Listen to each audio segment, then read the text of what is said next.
Guys ఇప్పుడైతే నేను ready అయిపోయాను అనమాట. చూడొచ్చు. సో ఇప్పుడైతే నేను రెడీ అయిపోయాను అనమాట. సో చూడండి ఎలా ఉన్నాను. సో చూడొచ్చు లైటింగ్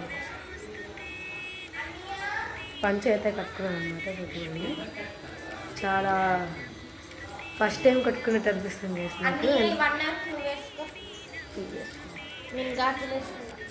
సో ఇదైతే నాకు వేసాను నా చెల్లి.